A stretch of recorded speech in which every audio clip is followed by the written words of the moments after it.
সুপ্রিয় দর্শক, আজ 14 আগস্ট বুধবার। আজকে সারাদিনের প্রধান খবর নিয়ে রেডিও টুডের সংবাদ সংকলন জানিয়ে দিচ্ছি আমি আফরিন আহমেদ।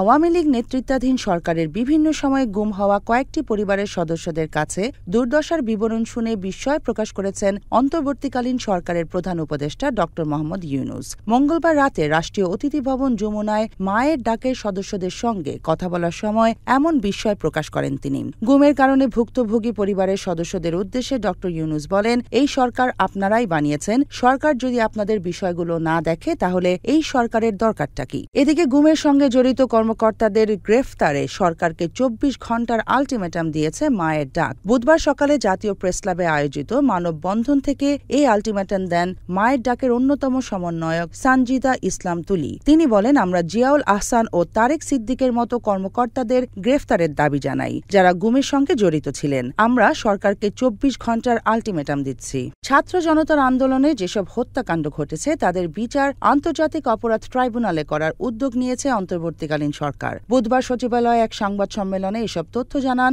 অন্তর্বর্তীকালীন সরকারের আইন, বিচার ও সংসদ বিষয়ক উপদেষ্টা অধ্যাপক আসিফ নজরুল। তিনি জানান, গত 1 জুলাই থেকে 5 আগস্ট পর্যন্ত ছাত্র জনতার আন্দোলনে সংঘটিত হত্যাকাণ্ডের ঘটনাগুলোর বিচার আন্তর্জাতিক অপরাধ ট্রাইব্যুনালে করা হবে।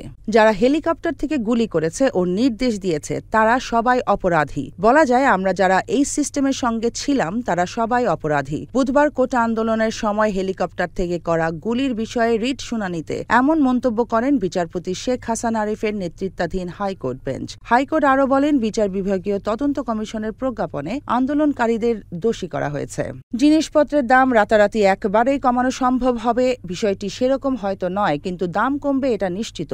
একই সাথে মানুষের মধ্যে শিগগিরই একটি স্বস্তি মিলবে বলে আশ্বস্ত করেছেন অর্থ উপদেষ্টা ড সালেউদ্দিন আহমেদ। বুধবার সচিবালয়ে সাংবাদিকদের ব্রিফিংকালে উপদেষ্টা বলেন এসব কথা। এদিকে বাংলাদেশ ব্যাংকের নবনিযুক্ত গভর্নর ড আহসান এইচ মনসুর বলেছেন, তার প্রথম কাজটি হল মূল্যস্ফীতি কমিয়ে আনা। এক্ষেত্রে সুদ হারে নতুন করে হাত দেওয়ার প্রয়োজন হতে পারে। দায়িত্ব নিয়েই বুধবার বাংলাদেশ ব্যাংকে সাংবাদিকদের সঙ্গে মতবিনিময়কালে ড আহসান এইচ মনসুর এসব কথা বলেন। দেশি বিদেশি চক্র বাংলাদেশের সনাতন ধর্মাবলম্বীদের উপর অত্যাচারে অলীক কাহিনী প্রচার করছে বলে মন্তব্য করেছেন বিএনপি মহাসচিব মির্জা ফখরুল ইসলাম আলমগীর। বুধবার সকালে ঠাকুরগাঁওয়ের নিজ বাসভবনে গণমাধ্যম কর্মীদের সঙ্গে আলাপকালে তিনি কথা বলেন। গণহত্যার দায়ে সাবেক প্রধানমন্ত্রী শেখ হাসিনা সহ 10 জনের বিরুদ্ধে আন্তর্জাতিক অপরাধ ট্রাইব্যুনালে দেয়া অভিযোগ তদন্তের জন্য গ্রহণ করেছে তদন্ত সংস্থা। বুধবার আন্তর্জাতিক অপরাধ ট্রাইব্যুনালের কোঅর্ডিনেটর বরাবর সুপ্রিম কোর্টের আইনজীবী গাজী এম.এইচ. তামিম এই আবেদন করেন। এর আগে দুপুরে কোটা সংস্কার আন্দোলনে গণহত্যার সঙ্গে জড়িতদের তদন্ত ও বিচার চেয়ে আন্তর্জাতিক অপরাধ ট্রাইব্যুনালে আবেদন করেন নিহত আরিফ আহমেদ সিয়ামের পিতা মোহাম্মদ বুলবুল কবির। আদালতে নেওয়া হচ্ছে সাবেক প্রধানমন্ত্রী শেখ হাসিনার উপদেষ্টা সালমান এফ রহমান ও সাবেক আইনমন্ত্রী আনিসুল হককে। বুধবার 14 আগস্ট 5:30টার পর মিন্টো রোডের ডিবি কার্যালয় থেকে প্রিজন ভ্যানে করে তাদেরকে আদালতে নেওয়া হয়। জানা গেছে, সরকারের এই 2 শীর্ষ কুশীলবের 10 দিনের রিমান্ড চাইবে পুলিশ। এর আগে 16 জুলাই ঢাকা কলেজের সামনে হতাহতের ঘটনায় নিউ মার্কেট থানার মামলায় তাদেরকে গ্রেফতার দেখানো হয়। পুলিশের সাবেক মহাপরিদর্শক আইজিপি চৌধুরী আবদুল্লাহ আল মামুন এবং ঢাকা মেট্রোপলিটন পুলিশের ডিএমপি অতিরিক্ত পুলিশ কমিশনার অপরাধ ও অপারেশন হারুন আর রশিদ সহ বাহিনীটির 16 কর্মকর্তার বিরুদ্ধে মামলা করেছে বিএনপি। বুধবার সালাউদ্দিন খান বাদী হয়ে এই মামলার আবেদন করেন। সালাউদ্দিন খান পুলিশের সাবেক কর্মকর্তা। বর্তমানে তিনি বিএনপির পুলিশ ও মামলা সংক্রান্ত নানা দিক দেখভাল করছেন। 2022 ও 2024 সালের জুলাইয়ে বিএনপির পল্টন কার্যালয়ে লুটপাট, অস্ত্র উদ্ধারের নাটক সহ হয়রানির অভিযোগে পল্টন থানায় 2টি মামলার আবেদন করা হয়েছে। এদিকে জাতীয় রাজস্ব বোর্ড এনবিআর এর চেয়ারম্যান সহ 10 সচিবের চুক্তিভিত্তিক নিয়োগ বাতিল করেছে জনপ্রশাসন মন্ত্রণালয়। বুধবার জনপ্রশাসন মন্ত্রণালয়ের উপসচিব ভাস্কর দেবনাথ বাপি স্বাক্ষরিত এক বিজ্ঞপ্তিতে এ তথ্য জানানো হয়।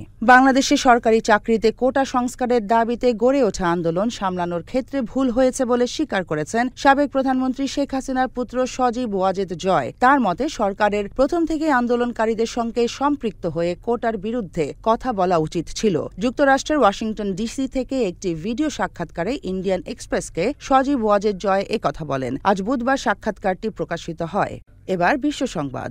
ফিলিস্তিনের গাজা উপত্যকা ও অধিকৃত পশ্চিম তীরে ইসরায়েলি বাহিনী নিয়মিত আন্তর্জাতিক আইন লঙ্ঘন করার পরও ইসরায়েলের কাছে আরও ২০ বিলিয়ন মার্কিন ডলার অস্ত্র বিক্রির অনুমোদন দিয়েছে যুক্তরাষ্ট্র। মঙ্গলবার মার্কিন পররাষ্ট্রমন্ত্রী অ্যান্টনি ব্লিংকেন এই অস্ত্র বিক্রির অনুমোদন দিয়েছেন বলে ঘোষণা করেছে পররাষ্ট্র দফতর। এক বিবৃতিতে মার্কিন পররাষ্ট্র দফতর জানিয়েছে, ইসরায়েলের নিরাপত্তার জন্য যুক্তরাষ্ট্র প্রতিশ্রুতিবদ্ধ।